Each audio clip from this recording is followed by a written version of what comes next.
परम आदरणीय विद्यालय के प्रधानाचार्य महोदय, अन्य स्टाफ के सदस्यगण, राष्ट्रीय सेवा योजना के स्वयं सेवक व अन्य उपस्थित विद्यालय में पढ़ने वाला छात्र वर्ग, मुझे आज यहाँ पे व्यक्तित्व विकास पर कुछ बोलने का अवसर प्रदान किया गया है। पर्सनालिटी डेवलपमेंट आज मैंने आपको बताना है। उम्मीद करता हूँ आप विद्यार्थीगण, श्रोतागण जो यहाँ बैठे हैं उससे लाभान्वित होंगे और उसका फ़ायदा उठाएंगे।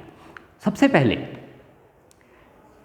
मैं आपको ये बताना चाहूँगा कि जो मैंने यहाँ आपको आज बताना है वो मेरे कुछ अनुभव हैं, कुछ ये हमारे जीवन से जुड़ी हुई, दैनिक जीवन से जुड़ी हुई छोटी छोटी बातें हैं जो बहुत मायने रखती हैं। इसके साथ साथ ये कुछ संकलन हैं जो मैंने किए हैं और जो मैं आज आपके साथ साझा करने जा रहा हूँ। तो सबसे पहले हम शुरू करते हैं दृष्टिकोण से।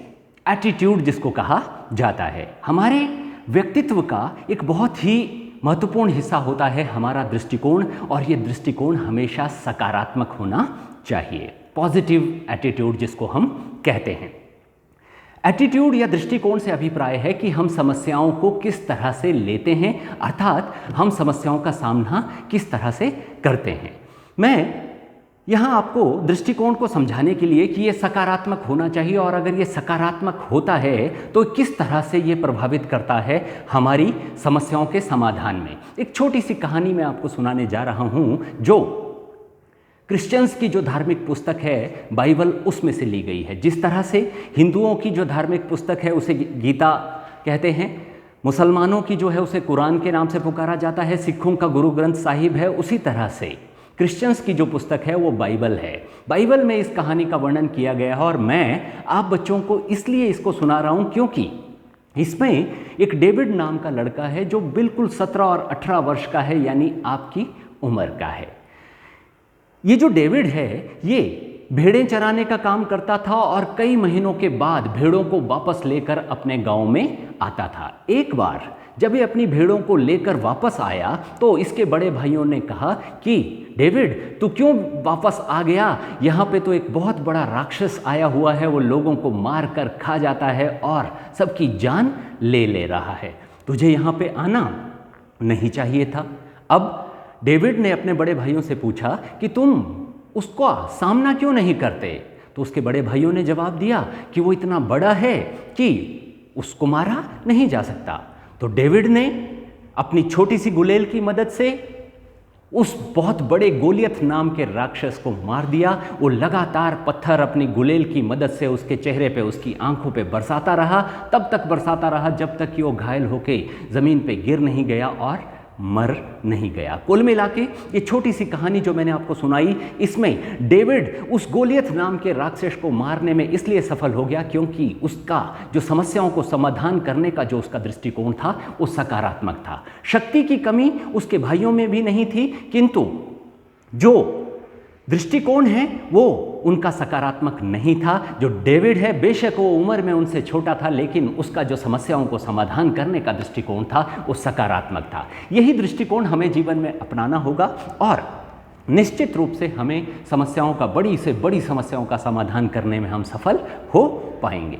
इसके साथ साथ मैं कुछ ईश्वर से प्रार्थनाएं करता हूं जो मैं आप सबके साथ साझा यहाँ पे करना चाहूँगा। ये जो प्रार्थना है, सबसे पहली मेरी जो प्रार्थना है वो मैं परमात्मा से ये कहता हूँ कि ईश्वर, मुझे अगर पत्थर भी बनाना हो तो राह दिखाने वाला पत्थर बनाना, मुझे किसी के रास्ते में रोड़ा बनने वाला पत्थर नहीं बनाना। कुल मिला के मैं आपसे यहाँ कहना चाहता हूँ कि हमें हर रूप में दूसरों के मददगार होने का प्रयास करना चाहिए। किसी की रास्ते का रोड़ा नहीं बनना है, किसी की लेग पुलिंग नहीं करनी है, किसी को मदद करने का प्रयास हमने करना है। मेरी एक ईश्वर से और ये प्रार्थना ज़रूर होती है कि भविष्य में जब कभी मैं अपने स्टूडेंट्स से मिलूं तो मेरी आंखें कभी भी नीची ना हों, अर्थात मुझे उनके ऊपर कभी भी शर्म ना आए। मैं निश्चित तौर पे कह सकता हूं कि अगर कभी मैं अपने किसी विद्यार्थी को देखूंगा कि उसे पुलिस पकड़ के ले जा रही है तो मुझे निश्चित तौर पे अपनी आंखें नीची करनी पड़ेंगी, मुझे शर्म आएगी।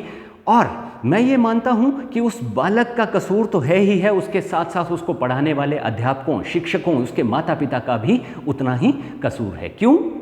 क्योंकि कहीं ना कहीं हम शिक्षक भी उसको नैतिक मूल्य प्रदान करने में कामयाब नहीं हुए हैं, या उसके माता पिता भी उसके जो अच्छा माहौल उसको दिया जाना चाहिए था उसमें वो कामयाब नहीं हुए हैं। कुल मिला के मेरी ये भी ईश्वर से प्रार्थना रहती है कि मेरे जो विद्यार्थी हो हमेशा मुझे मेहनत करते हुए नजर आएं और अच्छे सम्मानजनक ढंग से अपनी जिंदगी यापन करते हुए दिखें, कभी भी वो कानून को तोड़ते हुए ना दिखें। इसके अलावा मैं आपको एकलव्य का उदाहरण भी यहाँ पे देना चाहूँगा। एकलव्य का उदाहरण इस बात का प्रमाण है कि अगर शिष्य काबिल है तो उसे गुरु मिल ही जाएगा और वो ज्ञान प्राप्त कर ही लेगा।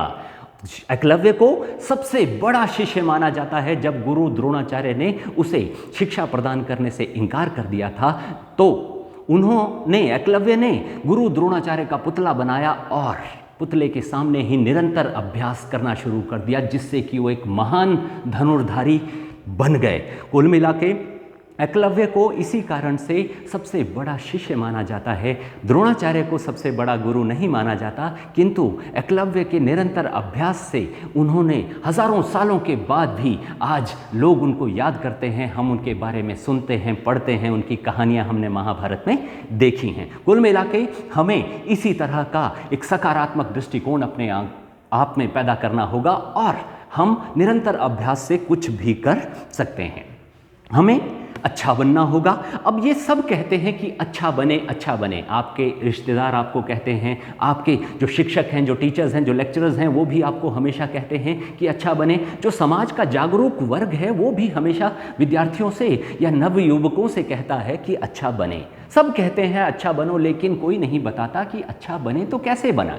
मैं आपको यहाँ इसका जवाब देने जा रहा हूँ कि अच्छा बनने का मूल मंत्र क्या है।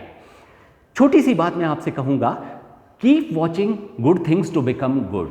अर्थात हमें अपने आसपास के वातावरण में अच्छाई देखते रहना चाहिए। किसी भी व्यक्ति में जो कुछ हमें अच्छा नज़र आता है उसे अपने जीवन में उतारने का प्रयास करना चाहिए और उनको अपने में आत्मसात करने की कोशिश करनी चाहिए। निश्चित तौर पे हम सफल होंगे, आगे बढ़ेंगे। मैं आपको यहाँ ये बताना चाहूँगा, ये एक तरीका है अच्छा बनने का जिसकी मदद से हम अच्छा बन सकते हैं। हमें अपने वातावरण से, जो भी जहाँ पे भी हम समाज में रहते हैं, चाहे हम किसी बस में जा रहे हैं, चाहे हम किसी रिश्तेदार के यहाँ गए हैं, जब कभी भी आपको कोई अच्छी बात उनमें नज़र आती है उसको अपने जीवन में उतारने का प्रयास करें। मैं एक और चीज़ आपको व्यक्तित्व विकास के लिए बताना बेहद महत्वपूर्ण समझता हूँ, वो है एकाग्रता, जिसे कंसंट्रेशन कहा जाता है। एकाग्रता वह कला है जिसके आते ही सफलता निश्चित हो जाती है। एकाग्रता है क्या? एकाग्रता से अभिप्राय है जिस किसी कार्य को करें हम उसमें डूब जाएं, उसमें लीन हो जाएं और तल्लीन होकर उस कार्य को अंजाम दें। कुल मिला के मैं आपसे ये कहना चाहूँगा कि होल हार्टेडली किसी काम को करना है, आधे मन से किसी भी कार्य को संपन्न नहीं करना है। जैसे अगर हम पढ़ने बैठे हैं तो हमें पूरी तरह से हमारा जो ध्यान है वो पूरी तरह से पढ़ाई में ही होना चाहिए। अगर हमने हाथ में किताब पकड़ी है लेकिन हमारा ध्यान कहीं बाजार में है तो उसका कोई फ़ायदा नहीं है। हाँ, जब हम बाजार में घूमने जाते हैं तो घूमने का मजा लें, जब आप टीवी देखते हैं तो टीवी देखने का आनंद लें, उसका भी अपना ही एक मजा है। किंतु जब आप पढ़ने बैठे हैं तो पूरी तरह से उस पढ़ाई के कार्य में डूब जाएं। डेफिनेटली आपको जो इससे एक बहुत कुछ सीखने को मिलेगा और तभी कंसंट्रेशन से ही सफलता जो है वो मिलती है। मैं एक छोटा सा उदाहरण यहाँ आपके समक्ष रखना चाहूँगा। न्यूटन, जो यहाँ विज्ञान संकाय के विद्यार्थी जो साइंस स्ट्रीम के यहाँ बैठे हैं वो जानते हैं न्यूटन एक महान वैज्ञानिक हुए हैं। न्यूटन जब पढ़ने बैठते थे तो उनके घर वाले उनके पास खाने की थाली रख जाया करते थे और उनका ध्यान पढ़ने में होता था। जो उनकी पालतू बिल्ली थी वो आकर अक्सर उनका खाना खा जाया करती थी और उनको पता भी नहीं चलता था, बल्कि वो ये सोचते थे कि मैं खाना खा चुका हूँ।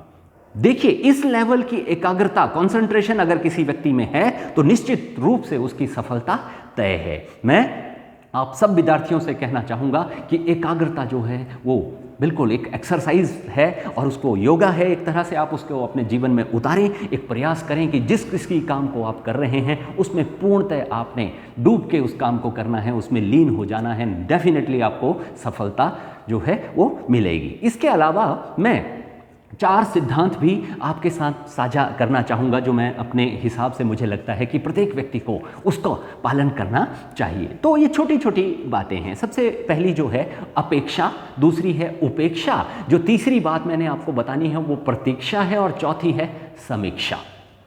सबसे पहले मैं अपेक्षा से शुरू करूँगा। हमें किसी से भी अपेक्षाएं नहीं रखनी चाहिए, अर्थात उम्मीदें नहीं करनी चाहिए। ये जो उम्मीदें हैं यही हमारे दुखों का घर है। अगर हम किसी के लिए कुछ अच्छा करते हैं और बदले में हम उससे उम्मीद लगा के बैठते हैं और वो वैसा नहीं करता तो हमें दुख पहुंचता है। मैं आपसे ये कहना चाहता हूं कि सत्कर्म करके हमें भूल जाना चाहिए, अच्छे काम करें, लोगों का भला करें और भूल जाएं, बदले में उनसे किसी भी तरह की उम्मीद न रखें। ये जो उम्मीद है ये बेमानी है, इससे हमें कोई भी लाभ नहीं पहुंचता, बल्कि ये जो उम्मीदें हैं ये हमारे दुखों का घर है।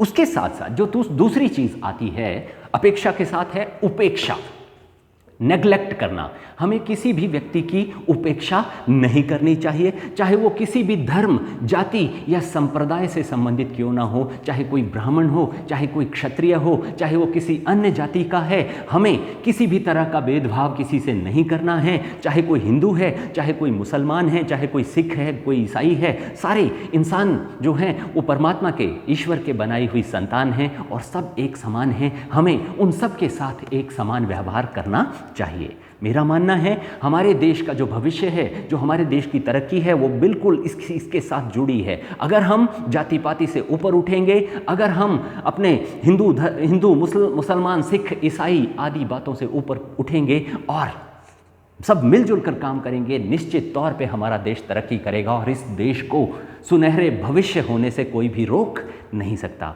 मेरा मानना है हमें किसी भी व्यक्ति की उपेक्षा नहीं करनी चाहिए। जो तीसरी चीज़ जो आती है वो है प्रतीक्षा, जिसको संतोष कहते हैं। आपने पढ़ा भी होगा, सुना भी होगा कि संतोष का फल मीठा होता है। ये जो संतोष है ये क्या है? सब्र, जिसको हम आम बोलचाल की भाषा में कहते हैं। आपको अपने प्रयास करने हैं, निरंतर अथक प्रयास करने हैं, मेहनत करनी है, फल की इच्छा नहीं करनी है। अगर आप मेहनत करेंगे फल आपको मिलेगा ही मिलेगा। किसी ने कहा है हार्ड वर्क नेवर गोज अनरिवार्डेड, अर्थात जब कभी भी आप मेहनत करेंगे उसका फल आपको मिलेगा ही मिलेगा, वो कभी भी बेकार नहीं जाती। बल्कि मेरा मानना है जितनी ज़्यादा आप मेहनत करते हैं उससे ज़्यादा आपको फल मिलता है। तो हमें प्रतीक्षा करनी है और मैं आपको बताऊंगा इसका बड़ा मीठा परिणाम होता है। जब आप प्रतीक्षा करेंगे, जब आप अपने मेहनत करेंगे, तसल्ली से अपना काम करेंगे, निश्चित रूप से आपको उसका फल मिलना है। उसके पश्चात जो हमारी चौथी चीज़ आती है वो है समीक्षा, रैशनलाइज योरसेल्फ, अपने आप की समीक्षा करें। इससे अभिप्राय है, मैं आपको बताना चाहूँगा कि जब कभी भी आप सोने जाते हैं तो रात में सोने से पहले थोड़ा सा विचार करें कि मैंने आज दिन में क्या अच्छा काम किया या मुझसे आज दिन में क्या गलती हुई। जो गलतियां हैं उनको सुधारने का प्रयास करना है। ये समीक्षा का ही परिणाम है और मैं आपको दावे के साथ बताता हूं कि आपके जीवन में बहुत बड़े परिवर्तन ये समीक्षा ला सकती है। एक छोटा सा उदाहरण मैं आपको डाकू अंगुलीमाल की कहानी सुनाकर यहाँ पे देना चाहता हूँ। डाकू अंगुलीमाल एक बहुत ही कुख्यात जो था, वो एक डाकू था, लुटेरा था, लोगों को मार जाता था, लूट लेता था और उनकी उंगली को काटकर अपनी माला में पहन लेता था। दूर दूर तक के इलाकों में उसका जो भय था, लोग उससे डरते थे और वो बहुत ही भयानक डाकू माना जाता था। फिर एक बार उसका सामना महात्मा बुद्ध से हुआ। महात्मा बुद्ध ने उसे उसकी गलती का आभास कराया और जब उसने अपनी स्वयं की समीक्षा की तो उसका जीवन पूरी तरह से बदल गया और वो बहुत बड़ा एक बौद्ध भिक्षु जो बना, उसने बौद्ध धर्म का प्रचार दूर दूर तक किया। ये किस चीज़ का परिणाम है? समीक्षा का परिणाम है। अगर हम अपने जीवन की समीक्षा करेंगे निश्चित तौर पे हमारे में सुधार होगा, इसमें कोई शक नहीं है। मैं यहाँ एक और आपको उदाहरण देना चाहूँगा। हम सब ऋषि वाल्मीकि के बारे में जानते हैं, वो रामायण के रचयिता हैं। ये ऋषि वाल्मीकि भी पहले एक डाकू थे, लेकिन जब उनको अपनी गलतियों का आभास हुआ, जब उनको समीक्षा से जब उनको ये लगा कि मैं गलत रास्ते पे चल रहा हूँ, तो उन्होंने सुधार किया। और आज भी हज़ारों वर्ष बीत जाने के बाद भी आज ऋषि वाल्मीकि जो हैं वो जीवित हैं। आज भी हम उनका नाम जो है बड़े आदर के साथ लेते हैं और सम्मान की दृष्टि से पूजनीय उन्हें माना जाता है। कुल मिला के ये समीक्षा का परिणाम है, जो समीक्षा आप में आमूल चूल परिवर्तन ला सकती है, आपके जीवन को पूरी तरह से बदल सकती है। मैं आपसे ये भी कहूँगा कि आप हमेशा ईश्वर से सद्बुद्धि मांगें और साथ में ये भी मांगें कि आप अपने मस्तिष्क का, अपनी बुद्धि का सदुपयोग करें, ना कि चोरों की तरह उसका दुरुपयोग। चोरों में भी बुद्धि है, लेकिन वो उसका सदुपयोग नहीं करते, अपितु वो उसका दुरुपयोग करते हैं, अपने दिमाग का गलत इस्तेमाल करते हैं। मैं यहाँ आपको बताना चाहूँगा कि राम और रावण बनने की संभावना हमारे अंदर विद्यमान है। अगर हम अच्छा रास्ता चुनेंगे तो हम राम बनेंगे, अगर हम गलत रास्ते पे आगे बढ़ेंगे तो हमें रावण बनने से कोई नहीं रोक सकता, जिसका अंजाम कभी भी अच्छा नहीं हो सकता। कुल मिला के एक और चीज़ मैं आपके व्यक्तित्व के लिए बहुत महत्वपूर्ण मानता हूँ, वो है असफलता, फेलियर जिसको कहा जाता है। किसी ने कहा है failure is the pillar of success, अर्थात अगर ठोकर खाकर कोई व्यक्ति संभल जाता है तो वो जीवन में आगे बढ़ता है। ये चीज़ हमें जीवन में अपनानी होगी। असफलता से डरना नहीं है, निरंतर प्रयास करना है, आगे बढ़ना है, बार बार हालात से टकराना है, हमें निश्चित तौर पे सफलता मिलेगी। मैं यहाँ आपको हरिवंश राय बच्चन जी की कुछ पंक्तियाँ ज़रूर सुनाना चाहता हूँ जो उन्होंने असफलता के ऊपर कही हैं। असफलता एक चुनौती है, इसे स्वीकार करो, क्या कमी रह गई देखो और सुधार करो। जब तक सफल ना हो तुम, नींद चैन को त्यागो तुम, संघर्ष का मैदान छोड़कर मत भागो तुम, कुछ किए बिना ही जय जयकार नहीं होती, कोशिश करने वालों की कभी हार नहीं होती। मेरा मानना है आप जितनी ज़्यादा कोशिश करते हैं आप उतने ही ज़्यादा सफल होते हैं। ये असफलताओं से हमें डरना नहीं है, जो असफलताओं से नहीं डरते हैं वही विजेता बनते हैं, वही जीवन में सफल भी होते हैं। बात आती है कि विनर्स कौन होते हैं, कौन व्यक्ति हैं जो समाज में सफल हैं। मेरा मानना है winners must have two things in life, definite goals and burning desire to achieve them. यानी उनके पास दो चीजें होनी चाहिए। सबसे पहला एक लक्ष्य होना चाहिए और प्रचंड इच्छा होनी चाहिए उस लक्ष्य को प्राप्त करने की। ये दो चीजें जब किसी के पास होंगी तो निश्चित तौर पे वो कामयाबी हासिल करेंगे। बल्कि ये जो लक्ष्य हैं ये आपको अपने जीवन के प्रारंभिक वर्षों में ही, अर्थात स्कूल में पढ़ने के वर्षों में ही तय कर लेने चाहिए, और उस लक्ष्य के लिए आप जब प्रयास करेंगे निश्चित तौर पे आपको कामयाबी मिलेगी। मैं आपको बताना चाहूँगा भारत रत्न जो क्रिकेट के भगवान के तौर पे भी जाने जाते हैं, सचिन तेंदुलकर, बहुत सारे लोग जानते हैं कि वो पढ़ने में कोई बहुत ज़्यादा अच्छे नहीं थे। उनको एक बार तो कंपार्टमेंट का सामना भी करना पड़ा अपने स्कूली जीवन में, उनकी कंपार्टमेंट आ गई। आज सीबीएसई के सिलेबस में सचिन तेंदुलकर जी के नाम की पढ़ाई की जाती है, उनको सिलेबस में जगह दी गई है जब उनको भारत रत्न मिला है। कुल मिला के आप सब जानते हैं कि क्रिकेट के महान बल्लेबाज हैं और साथ में बहुत बड़े आदमी हैं, सफल आदमी हैं, लेकिन बहुत कम लोग ये जानते हैं कि जब वो छोटे से बच्चे थे, 4 साल का वो छोटा सा जब बच्चा था तो वह बैट अपने साथ लेकर सोया करता था। आप सोचें कितने प्रारंभिक अवस्था से ही उन्होंने अपने जीवन की दिशा तय कर ली थी। निश्चित रूप से सफलता उनको मिलनी थी, कामयाबी ने उनके कदम चूमने थे, इसमें कोई शक नहीं था। मैं अपने एक मित्र का उदाहरण भी यहाँ पे देना चाहूँगा जो इंदिरा गांधी मेडिकल कॉलेज शिमला में सर्जन हैं, बहुत बड़े डॉक्टर हैं, बहुत बड़ा उनका नाम है और भगवान के तौर पे मरीज उनको पूजते हैं। वो जो डॉक्टर थे वो 8वीं कक्षा में जब पढ़ते थे तो उसी वक्त से अपने नाम के आगे डॉक्टर शब्द का उन्होंने लिखना शुरू कर दिया था। सोचें आप, अर्थात कुल मिला के हमें ये जो लक्ष्य है ये निर्धारित करने होंगे और लक्ष्य निर्धारित करने के बाद प्रचंड जो है हमारे अंदर इच्छा होनी चाहिए उन लक्ष्यों को पहुंचने के लिए, और निश्चित रूप से हम सफलता प्राप्त करेंगे। इस बल्कि कहा भी गया है कि दिल से हासिल करने जाओगे तो खुदा भी मिल जाएगा, अर्थात अगर आप पूरा प्रयास करेंगे तो सफलता आपको मिलनी ही मिलनी है। दृढ़ निश्चय अगर आप में है तो कुछ भी मुश्किल नहीं है।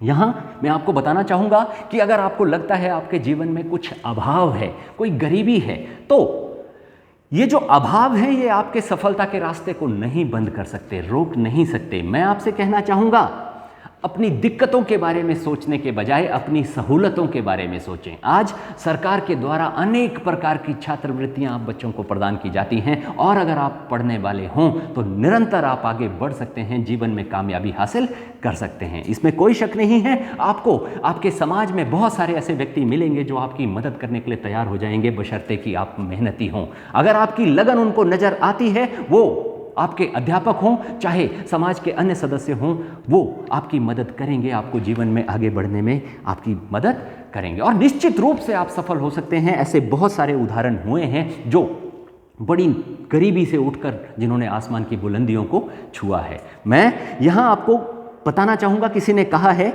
जितने कष्ट संकटों में हैं जिनका जीवन सुमन खिला, गौरव ग्रंथ उन्हें उतना ही यत्र तत्र सर्वत्र मिला।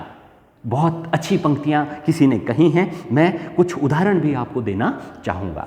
ओलंपिक्स में एक बहुत महत्वपूर्ण इवेंट माना जाता है 100 मीटर्स की रेस। 2008 में बीजिंग में ओलंपिक हुए थे और 2008 की बीजिंग की ओलंपिक में 100 मीटर्स की जो रेस जीती थी वो जमैका की धाविका है, जमैका एक देश है, वहाँ की जो धाविका थी शैली फ्रेजर नाम है उनका, और उन्होंने वो रेस जीती थी। जब पत्रकारों ने उनसे पूछा कि आप कैसे जीते, आपने कैसे प्रैक्टिस की या कैसे आपने इसकी शुरू से अभ्यास किया, तो उन शैली फ्रेजर का जवाब था कि बचपन में मैं अपनी माता के साथ सड़कों के किनारे बैठकर वहाँ छोटा मोटा सामान बेचा करती थी और पुलिस वाले जब आते थे तो मुझे अपना सामान उठाकर समेटकर भागना पड़ता था और यहीं से मेरी प्रैक्टिस शुरू हुई। अर्थात आप भली भांति अनुमान लगा सकते हैं कि उनके जीवन के प्रारंभिक वर्ष कितने कष्टदायक रहे होंगे। 2008 में तो उन्होंने गोल्ड मेडल जीता ही जीता, उसके अलावा 2012 के ओलंपिक्स में भी उन्होंने 100 मीटर्स में गोल्ड मेडल जीता।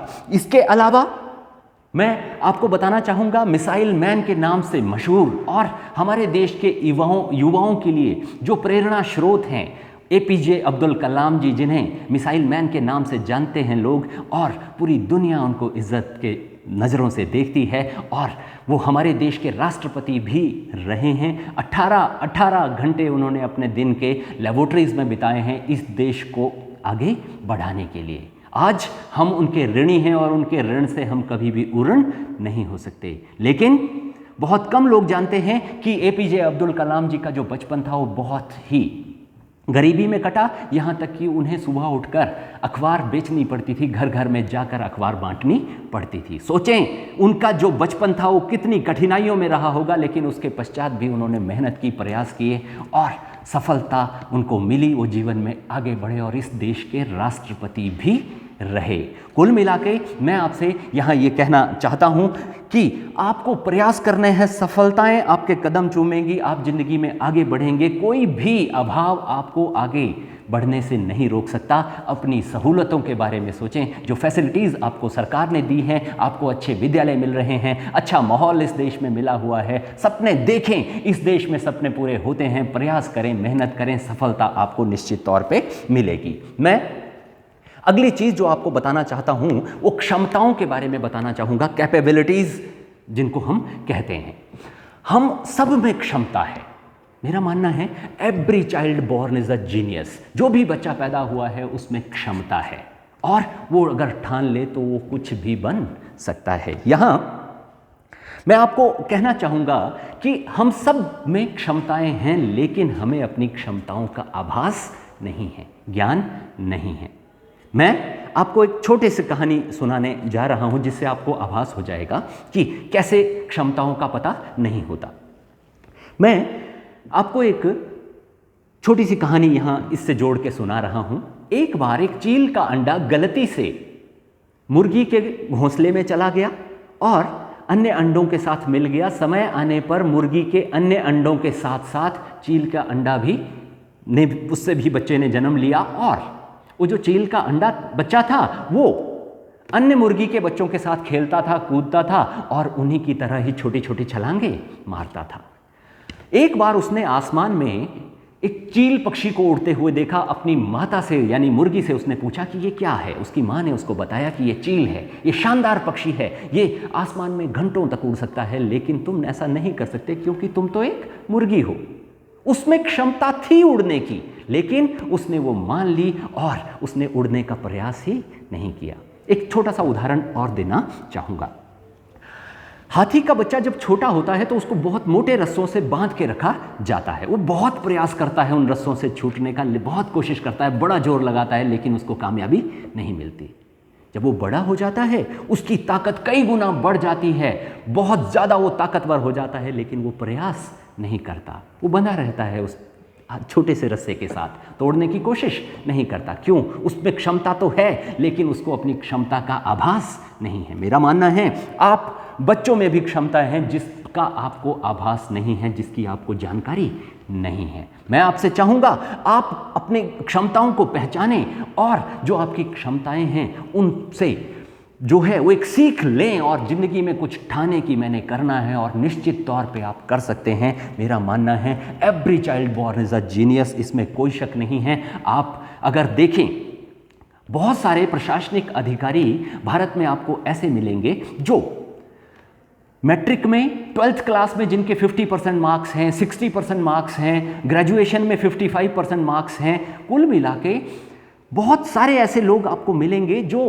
बड़े मतलब कम अंकों के साथ पास हुए हैं, लेकिन उन्होंने कभी भी हार नहीं मानी। वो ज़िंदगी में आगे बढ़े और हिंदुस्तान को संभाल रहे हैं, हिंदुस्तान के प्रशासनिक अधिकारियों के तौर पे नियुक्त किए गए हैं। बहुत सारे ऐसे उदाहरण अगर आप इंटरनेट पे सर्च करेंगे आपको मिल जाएंगे, जिनका जो स्कूल में 2nd डिवीज़न से पास हुए हैं, जिनकी ग्रेजुएशन में 2nd डिवीज़न की डिग्री है, लेकिन उन्होंने निरंतर अभ्यास किया और कभी भी हार नहीं मानी और वो ज़िंदगी में आगे बढ़े। तो मैं आपसे ये चाहूँगा कि अपनी जो क्षमताएँ हैं उनको पहचानें। आप में अथाह क्षमताएं हैं, इन क्षमताओं को पहचानें और जीवन में आगे बढ़ने का प्रयास करें। एक अन्य चीज़ जो मैं आप विद्यार्थियों को जरूर बताना चाहूँगा, नकल के बारे में।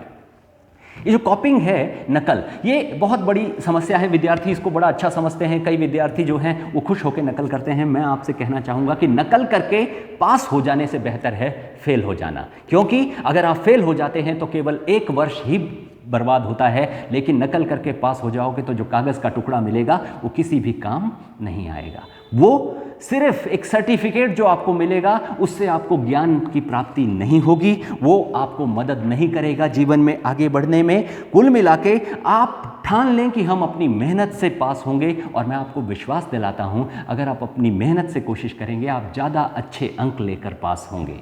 आप में बहुत ज़्यादा क्षमता है, आप जिंदगी में और ज़्यादा आगे बढ़ सकते हैं, बशर्ते कि आप संकल्प लें। कहते हैं मनुष्य में शक्ति की कमी नहीं होती, संकल्प की कमी होती है। तो मैं चाहता हूं आप संकल्प लें कि हम नकल नहीं करेंगे, हम अपनी मेहनत से पास होंगे, और मैं आपको विश्वास दिलाता हूं अगर आप मेहनत करेंगे तो आप ज़्यादा अच्छे अंक ले सकते हैं। आपको परिश्रम करने की आदत पड़ेगी और वो आदत आपको जीवन में आगे बढ़ाएगी।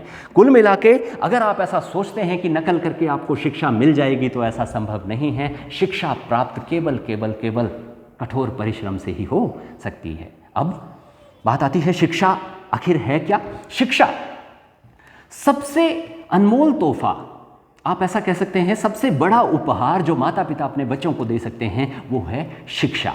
क्यों? क्योंकि शिक्षा ही दानव को मानव बनाती है, शिक्षा ही जीवन को महान बनाती है, और शिक्षा ही व्यक्ति को जीना सिखाती है। कुल मिला के शिक्षा वह जादू है जो आपके जीवन को पूरी तरह से बदल सकता है। मैं आपको कहना चाहूँगा खूब डट के सपने देखें, खूब मेहनत करें, आपके सपने पूरे होंगे।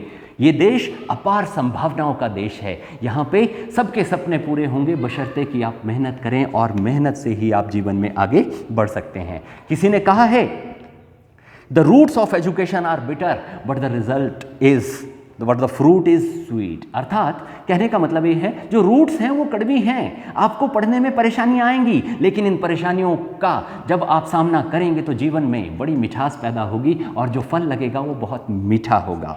मेरा मानना है हमारे जो विद्यालय हैं वो ज्ञान के झरने हैं, और यहाँ ज्ञान एक प्रवाह बहता है, यहाँ से ज्ञान की ऐसा समझ लीजिए गंगा बहती है। और आप जो बच्चे यहाँ पढ़ने आते हैं उनको मैं 3 भागों में बांटता हूँ।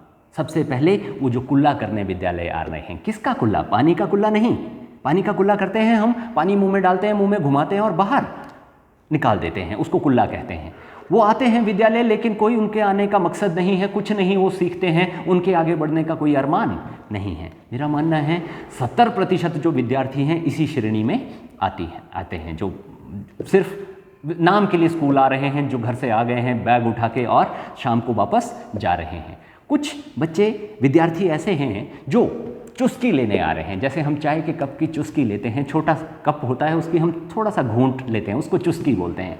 तो वो आते हैं विद्यालय में, बहुत ज़्यादा जो है पढ़ाई होती है, थोड़ा सा सीखते हैं और चले जाते हैं। ये 25% जो विद्यार्थी हैं विद्यालयों में पढ़ने वाले, वो इसी श्रेणी में आते हैं। अब बचते हैं बाकी 5% विद्यार्थी जो ज्ञान की प्यास लेकर विद्यालय में आ रहे हैं। वो जिंदगी में कुछ बनेंगे, वो कठोर परिश्रम भी कर रहे हैं, वो जो अध्यापक उनको कार्य दे रहे हैं, शिक्षक उनको बता रहे हैं, उस रास्ते पे भी चल रहे हैं और साथ में किताबें खोलते हैं, घर में पढ़ाई भी करते हैं, अपने शिक्षकों से पूछते भी हैं। आपका हक है कि आप पूछें।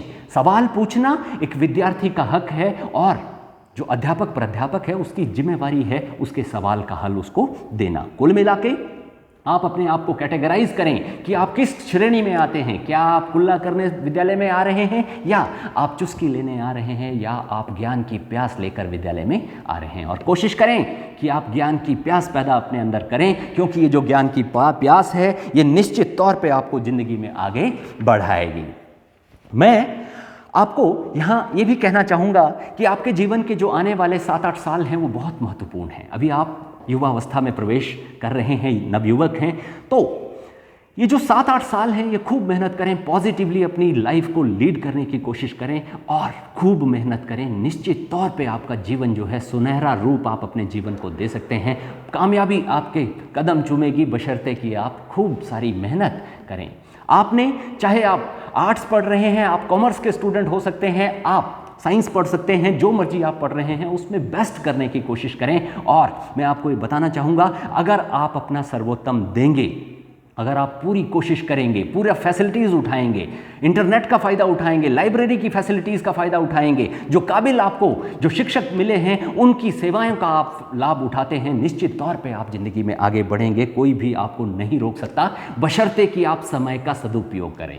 अब मैं यहाँ समय के बारे में भी आपको बताना चाहूँगा। ये जो समय है इसके बारे में कहा जाता है कि इसके सिर पर केवल अगले हिस्से में बाल हैं, पीछे से ये गंजा है। एक बार आपने आगे से पकड़ लिया तो पकड़ लिया, अगर आपके हाथ से छूट गया तो वापस नहीं आएगा। कहने का मतलब समय अभी आपके हाथ में है। अगर आप कुछ वर्षों के बाद सोचेंगे कि मैंने ऐसा करना था, पढ़ाई करनी थी, ये विषय रखना था, ये पढ़ना था, कोई फ़ायदा नहीं है। फिलहाल इस वक्त आपके साथ है।